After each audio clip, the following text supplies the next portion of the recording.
ఇప్పుడే మల్లాయగూడెం సంబంధించి పెరిగిసింగారం NSP canal నుండి భగవాన్ తండా మీదుగా మల్లాయగూడెం వరకు 252 లక్షల రూపాయలతో రోడ్డుకి శంకుస్థాపన చేసుకున్నాం. టెండర్ కూడా పూర్తయింది. రాబోయే కొద్ది రోజుల్లోనే ఆ పనిని కూడా యుద్ధ ప్రాతిపదిక మీద పూర్తి చేయడం జరుగుతుంది. అదే రకంగా ఇందాక సర్పంచ్ గారు చెప్పినట్లు గ్రామ పంచాయతీ బిల్డింగ్ కావాలంటే దీనికి కూడా ఇప్పుడే శంకుస్థాపన చేసుకున్నాం. 20 లక్షల రూపాయలతో శాంక్షన్ చేసి శంకుస్థాపన చేసుకున్నాం. ఇది సర్పంచ్ గారు కట్టేదే కాబట్టి 2 నెలల్లో సర్పంచ్ గారు కట్టిస్తానని చెప్పారు. నువ్వు కట్టడంతోనే నీ డబ్బులు కూడా ఇప్పిస్తా సర్పంచ్ గారు. అదే రకంగా పోయినసారి వచ్చినప్పుడు 135 లక్షల రూపాయలతో మల్లాయగూడెం నుండి ఆంజనేయ స్వామి గుడి వరకు తార్ రోడ్డును కూడా శంకుస్థాపన చేసుకున్నాం. పని కూడా యుద్ధ ప్రాతిపదిక మీద పెరకసింగారం నుంచి చంపలా తండా మీదుగా మల్లాయగూడెం వరకు 450 లక్షల రూపాయలతో అది టెండర్ స్టేజ్ లో ఉంది. రాబోయే కొద్ది రోజుల్లో మళ్లీ దాన్ని శంకుస్థాపన చేయడానికి వస్తాను. ఇది కాకుండా మల్లాయగూడెం నుండి భగత్వీడు రోడ్డు వరకు తార్ రోడ్డు 330 లక్షల రూపాయలతో పని జరుగుతుంది. పాలేరు పిన్నెబిడి రోడ్డు నుండి అట్యా తండా వరకు 122 లక్షల రూపాయలతో అది కూడా పని జరుగుతుంది. నా ఆడబిడ్డలు ఎప్పుడొచ్చినా మా ఊళ్ళో సిమెంట్ రోడ్లు కావాలని అడుగుతారు. ఇప్పటి వరకు ఈ గడిచిన 2.5 సంవత్సరాల్లో 44 లక్షల రూపాయల సిమెంట్ రోడ్లు ఒక్క మల్లాయగూడెం గ్రామ పంచాయతీలోనే మనం వేసుకోవడం జరిగింది. సర్పంచ్ గారు నవ్వుకుంటూ అంటుండే ఎప్పుడూ జరగలేదు ఇంత జరిగింది అని.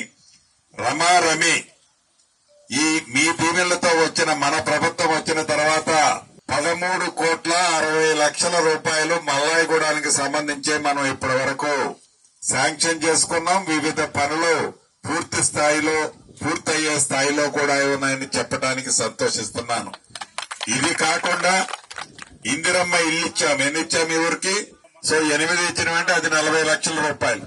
సో రమారమి ఆడబిడ్డలకి సన్నబియ్యం ఇస్తున్నాం, రేషన్ కార్డులు ఇచ్చినాం, ఇంకా ఆర్టీసీ బస్సులో ఉచిత బస్సు సౌకర్యం కల్పించినాం, 200 యూనిట్లు ఉచిత కరెంట్ ఇస్తున్నాం. రైతన్నలకి మొన్ననే ఎకరానికి 6,000 రూపాయలు చొప్పున టెన్షన్ గా టింగ్ టింగ్ టింగ్ అంటూ రైతన్నల ఖాతాలో కూడా రైతు భరోసా కార్యక్రమం ఇచ్చినాం. రైతన్నలందరికీ ఈ వేదిక మీద నుంచి ఒకటే అభ్యర్థిస్తున్నాను. ఎల్నినో కారణంగా దేశవ్యాప్తంగా ముఖ్యంగా మన తెలంగాణ ఆంధ్రాకి వర్షాలు అతి తక్కువ పడుతున్నాయి. మబ్బులు పడతాయే తప్ప వర్షము పడదు అని శాస్త్రజ్ఞులు చెప్తున్నారు. కాబట్టి రైతులు మీరు అనుభవజ్ఞులు. ఏ పంట వేస్తే మనకి నీరు తక్కువతో సాగు చేయగలుగుతామో ఆ పంట వేయడానికే మీరు మొగ్గు చూపండి తప్ప ప్రతి సంవత్సరంలా ఎన్ఎస్పీలో నీళ్లుంటే మనం ఎన్ని నీళ్లంటే అన్ని ఇచ్చుకోవచ్చు. తాగటానికే నీళ్ళు ఇబ్బంది ఉండే పరిస్థితి ఉంది. బోర్లలో ఇవాళ కనపడతాయి. ఒక 10 రోజులు అయ్యేసరికి ఆ బోర్లు కూడా వాటర్ ఆటోమేటిక్ తగ్గిపోయే అవకాశం ఉంది. కరెంట్ అంటే తిప్పలు పడి కింద మీద పడి మీకు కరెంటు పుల్లగిస్తాం గాని బోర్లలో కూడా నీళ్లు బాగా తగ్గిపోతాయి. కాబట్టి రైతన్నులందరూ పంట వేయటానికి ముందు వీలైనంత వరకు ఈ సీజన్ కి మెట్ట పంటకే ప్రిఫర్ చేయండి. అది ఏ పంట మీ భూముల్లో పండుద్దో నేను చెప్పిన దానికంటే, శాస్త్రజ్ఞులు చెప్పిన దానికంటే, వ్యవసాయ శాఖ వారు చెప్పిన దానికంటే అనుభవజ్ఞులు మీరే. మీ భూమి దేనికి సూట్ అవుతో మీకు బాగా తెలుసు. కాబట్టి దయచేసి తొందరపడి పంటలేసి నా రైతన్నలు నష్టపోవద్దు, ఇబ్బంది పెట్టొద్దని చేతులు జోడించి మీ అందరినీ రైతన్నలని అభ్యర్థిస్తూ మీ దీవులతో ఉన్న ఈ ప్రజా ప్రభుత్వం 100% మీకు అండగా ఉంటుంది. కొంతమంది ఆడబిడ్డలు 2వ విడత ఇందిరమ్మ ఇళ్లు అడుగుతున్నారు. ఆల్రెడీ వచ్చినాయి. రాబోయే 3-4 రోజుల్లోనే ఏ గ్రామానికి ఎన్ననేది ఫైనల్ చేస్తారు. పేదవాళ్లలో బహుపేదవాళ్ళ ముందు పూరి గుడిసెలు కట్టుకోండి. తర్వాత మిగతాది రేకులు ఇతరత్రా కట్టుకోండి.